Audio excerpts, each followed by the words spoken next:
বিকালের নাস্তায় এরকম একটা পাকোড়া রেসিপি থাকলে জাস্ট জমে যাবে। কি ভাবছেন কিসের পাকোড়া? এটা হচ্ছে এঁচড়ের পাকোড়া। খুব সহজে ফ্রোজেন করা এঁচড় দিয়ে আমি এই পাকোড়াটা বানিয়েছি। একবার খেলে বারবার খেতে মন চাইবে বন্ধুরা। একবার হলেও আমার রেসিপি ফলো করে ট্রাই করে দেখতে পারেন। গ্যারান্টি দিয়ে বলতে পারি খুব টেস্টি ও সুস্বাদু খেতে, এক কথায় অসাধারণ। হ্যালো এভরিওয়ান, আসসালামু আলাইকুম। Welcome back to my channel mom's kitchen by Sultana, Jessore থেকে। আমি এটা ফ্রোজেন করা এঁচড়, শুধু কোনো বিচি নাই, এঁচড়টাই নিয়েছি। তো একটু হাত দিয়ে ছেড়ে ছেড়ে নিচ্ছি। পাকোড়া যেভাবে বানাই এক কথায় সেম প্রসেসে বানাবো। আর একদম যে ছোটো ছোটো করে ছিঁড়ে নিতে হবে এমন কোনো কথা নাই, একটু বড় থাকলেও সমস্যা নাই। হাত দিয়ে মাখালেই এটা হয়ে যায়। কোফতা বানানোর জন্য এরকম ধরনের কাঁঠালটা খুবই ভালো হয়, পারফেক্ট হয়। আমি আরেকদিন কোফতা রেসিপি শেয়ার করব। আজকে পাকোড়াটা বানিয়ে দেখাচ্ছি। আমার যতটুকু প্রয়োজন ঠিক ততটুকুনি আমি নিয়েছি। আপনারা আপনাদের প্রয়োজন মতো নিতে পারেন। খেতে কিন্তু সেরকমই মজা হয়। আমার কাছে ভালো লেগেছে, আমার পরিবারের সকলের কাছেই ভালো লেগেছে। এই তো আমার সবগুলো নেওয়া হয়ে গেছে, রেডি হয়ে গেছে। এবার আমি পাকোড়ার জন্য এখানে পেঁয়াজ কুচি করে নিয়েছি, কাঁচামরিচ কুচি করে নিয়েছি। ঝালটা আপনারা আপনাদের প্রয়োজন মতো বুঝে দিতে পারেন। যদি বেশি খেতে চান বেশি দেবেন, যদি কম খেতে চান তাহলে একটু কম পরিমাণে দেবেন। আর আমি এখানে ব্যবহার করলাম বেসন। আমি চালের গুঁড়াও দিয়েছি, অর্ধেক বেসন অর্ধেক চালের গুঁড়া দিয়েছি পরিমাণ মতো, যতটুকু লাগবে। যদি পরবর্তীতে মাখানোর পরে লাগে তাহলে আমি আরেকটু অ্যাড করব। এবার এখানে আমি একটু বেকিং সোডা দিয়ে দিলাম। বেকিং সোডাটা দিলাম মুসমুসে থাকবে সেজন্য। আরও দিয়ে দিলাম স্বাদ মতো লবণ, হলুদ গুঁড়া, এটা হচ্ছে জিরা গরম মশলা গুঁড়া। এবার দিয়ে দিলাম চাট মশলা। এবার আমি সুন্দর করে মেখে নেব। আমি কিন্তু মরিচ গুঁড়াটা এখানে ব্যবহার করি নাই, কারণ কাঁচামরিচ কুচি ব্যবহার করেছি তাই। আপনারা চাইলে কিন্তু মরিচ গুঁড়াটাও অ্যাড করতে পারেন যদি একটু ঝাল ঝাল খেতে চান। যেহেতু আমার ছোট ছোট বেবি আছে, সেটা মাথায় রেখে আমি ঝালের পরিমাণটা কম রেখেছি। একদম খুব বেশিও না, একদম খুব কমও না, যাতে আমার বাচ্চারাও খেতে পারে আর আমার নিজের কাছেও ভালো লাগে, সেই হিসাবে আমি দিয়েছি। এই তো আমার সুন্দরভাবে মাখানো হয়ে গেছে। আমার মনে হয় না এর মধ্যে আর বেসন বা চালের গুঁড়ো অ্যাড করার দরকার আছে। চালের গুঁড়োটা দিলে এমনিতেই মুচমুচে হয়। তার সাথে আমি খাওয়ার সোডাটা ব্যবহার করেছি, ভাজার দীর্ঘ সময় পর্যন্ত একদমই ক্রিস্পি ভাবটা থেকে যাবে, সেজন্য। আপনারা চাইলে বেকিং সোডার পরিবর্তে একটুখানি বেকিং পাউডারও ব্যবহার করতে পারেন। আমি একটু ঢেকে রেখেছিলাম সফট হওয়ার জন্য।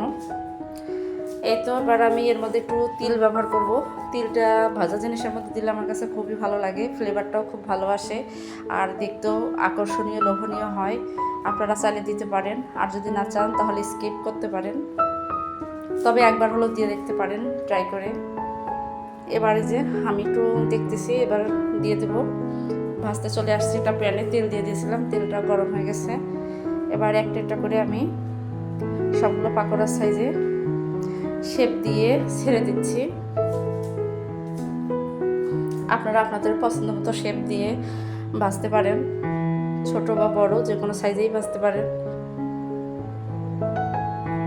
আমি এই একই সাইজে সবগুলো ভেজে নেব উল্টে পাল্টে।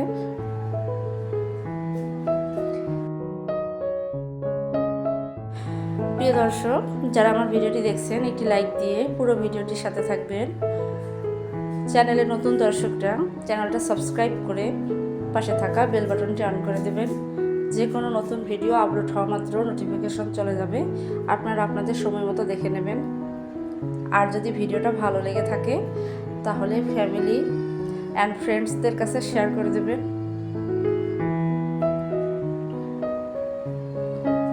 দেখেন একবার উল্টে দিতেই কালারটা কত সুন্দর এসেছে। আর এই সাদা তেলটা দেওয়ার কারণে অন্য রকমের একটা আকর্ষণীয় সৌন্দর্য আসে। একটা কথাই আছে যে দেখতে সুন্দর হলে সেটা খেতেও নাকি সুন্দরই হয়, মজা হয়। মানুষ কিন্তু আকর্ষণীয় দেখেই খেতে চায়। তিলটা শুধু আকর্ষণ বাড়ায় না, খেতেও কিন্তু আলাদা রকমের একটা টেস্ট আসে। তিলের একটা স্বাদ আছে, একটা ফ্লেভার আছে। আমার এই যে ভাজা হয়ে গেছে, এগুলো আমি উঠিয়ে নিচ্ছি। দেখতে পাচ্ছেন মাশাআল্লাহ কি সুন্দর কালার এসেছে। প্রিয় ভাইয়া আপুরা, যারা আমার ভিডিওটি দেখছেন, please like, comment and share করে পাশে থাকবেন। আপনাদের একটি লাইক, একটি কমেন্ট আমার অনুপ্রেরণা জাগায়। এই যে একে একে আমি সবগুলো তুলে নিচ্ছি। কেমন লাগলো জানাতে ভুলবেন না। আমার ভয়েসের ভুল ত্রুটিগুলো ক্ষমা দৃষ্টিতে দেখবেন। যদিও আমি অত গুছিয়ে ভয়েস দিতে পারি না।